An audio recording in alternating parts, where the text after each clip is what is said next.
জাতিসংঘ মহাসচিব Antonio Guterres এবং ডক্টর ইউনূসের যে সম্প্রতি কক্সবাজার ভ্রমণ করেছেন, এই জন্য আমরা কক্সবাজারবাসী আসলে এই আশায় বুক বাঁধছি যে আমাদের দীর্ঘদিনের যে রোহিঙ্গা সমস্যা, এই রোহিঙ্গা সমস্যার সমাধানের একটা আমরা আলো দেখতে পাচ্ছি। ডক্টর ইউনূস যেহেতু একজন ইন্টারন্যাশনাল প্ল্যাটফর্মের মানুষ, ওনার একটা অবস্থান আছে ইন্টারন্যাশনাল কমিউনিটির কাছে।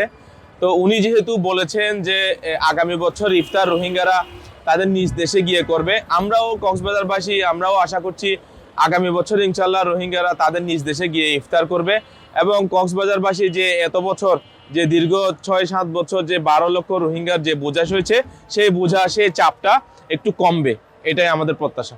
গতকালকে Antonio Guterres and doctor Mohammad Yunus এসছেন কক্সবাজারে। উনি কিছু কথা বলে গেছেন। ডক্টর মোহাম্মদ ইউনূস এই যে রোহিঙ্গা ইস্যুতে কিছু কথা বলে গেছেন। এর মধ্যে হচ্ছে রোহিঙ্গারা আগামী বছর এই বছর কোনোভাবে এই শহরে ঈদ করতে পারবেন কক্সবাজারে। আগামী বছর তারা তাদের নিজ বাসস্থানে গিয়ে ঈদ করবে, এই ধরনের একটা আশ্বাস দিয়েছেন, যেটা কক্সবাজারের লোকজনের জন্য, আমাদের জন্য স্বস্তির একটা বিষয়।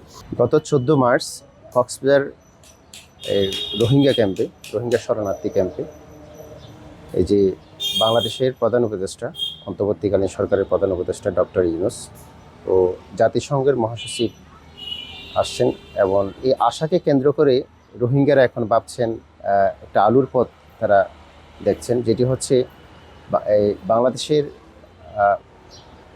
এই যে অন্তর্বর্তীকালীন সরকারের প্রধান এবং আর পুরো জাতিসংঘের যিনি প্রধান হিসেবে কাজ করছেন, তো তাদের সমন্বয়ে এই অনেক দিন ধরে যে রোহিঙ্গা 2017 সাল থেকে রোহিঙ্গারা রয়েছেন, সেই রোহিঙ্গারা তারা তাদের নিজের ভিটে মাটিতে তারা যেতে পারবেন বলে তারা আশা করছেন।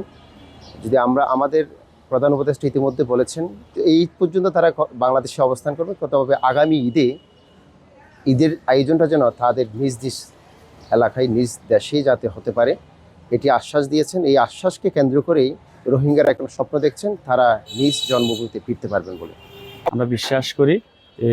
যিনি আমাদের যে কক্সবাজারের জন্য যেটা প্রধান যে সমস্যা রয়েছে, যে রোহিঙ্গার যে সমস্যা রয়েছে, যেটা প্রফেসর ডক্টর ইউনূস আমাদের বর্তমান অন্তর্বর্তী সরকারের প্রধান, যিনি বলেছেন যে অতি দ্রুত সময়ের মধ্যে প্রত্যাবাসন করবেন, সেটার জন্য আমরা কক্সবাজারের আসলে সময়ের দাবি, দ্রুত সময়ের মধ্যে যেন সেই প্রত্যাশা যেন বাস্তবায়ন রূপে ধারণ করে, সেটা আমরা আশা করব কক্সবাজার একজন নাগরিক হিসেবে।